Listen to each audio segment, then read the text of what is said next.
Welcome to బుజ్జీస్ cook book. ఈరోజు మనందరికీ ఎంతో ఇష్టమైన చిట్టి చిట్టు పునుగులు ఎలా చేసుకోవాలో చూద్దాం. ఈ వీడియోలో వచ్చేయండి.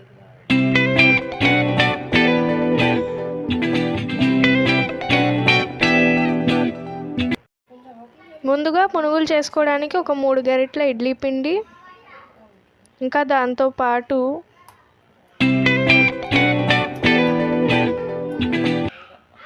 ఇప్పుడు ఇందులో ఒక 150 గ్రామ్స్ మైదా తీసుకొని యాడ్ చేసుకోవాలి. ఇంకా టేస్ట్కి సరిపడా సాల్ట్ యాడ్ చేసుకోవాలి. ఇడ్లీ పిండిలో ఆల్రెడీ ఉండిద్ది కాబట్టి కొంచెం యాడ్ చేసుకోవాలి. ఇప్పుడు దాన్ని ఇలాగా వీడియోలో చూపించినట్టుగా కలుపుకోవాలి. వాటర్ ఏమీ ఎక్కువ యాడ్ చేసుకోని అవసరం లేదు. ఆల్రెడీ ఇడ్లీ పిండిలో వాటర్ ఉంటుంది కాబట్టి కన్సిస్టెన్సీ ఎలా ఉందో చూసుకొని దాన్ని బట్టి వాటర్ యాడ్ చేసుకోవాలి.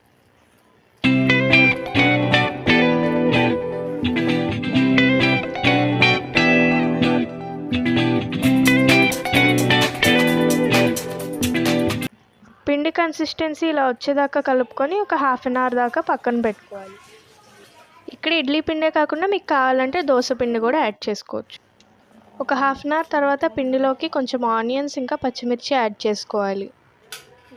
ఇలా ఒక ప్యాన్ పెట్టుకొని దానిలో ఆయిల్ పోసుకోవాలి.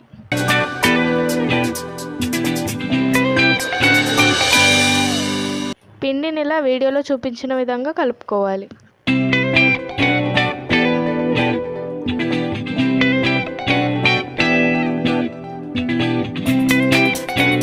ఇప్పుడు పిండిలో కొంచెం జీలకర్ర యాడ్ చేసుకోవాలి.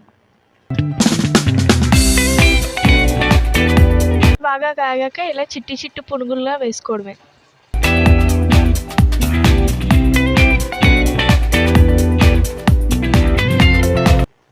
ఈవినింగ్ స్నాక్ ఐటెం లాగా బయట నుంచి తెచ్చుకోకుండా ఇంట్లోనే చేసుకుంటే త్వరగా అయిపోతుంది. ఇంకా టేస్టీతో పాటు హెల్తీగా కూడా ఉంటుంది. ఇలా రెడ్డిష్ బ్రౌన్ కలర్లోకి వచ్చేంత వరకు వేపుకొని ఇంకా కళాయిలో నుంచి తీసేసుకోవాలి.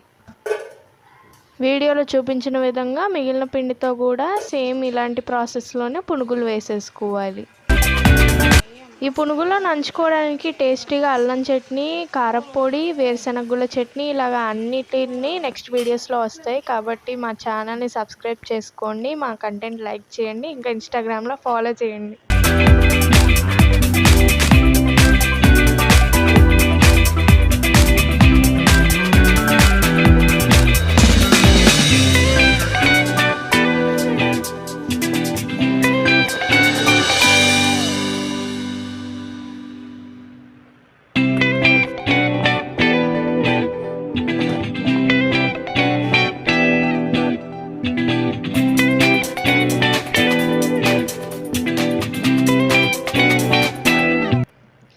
ఇలానే ఇంట్లో కూడా ట్రై చేసి చూడండి. కమెంట్ చేయండి ఎలా వచ్చిందో. Thanks for watching.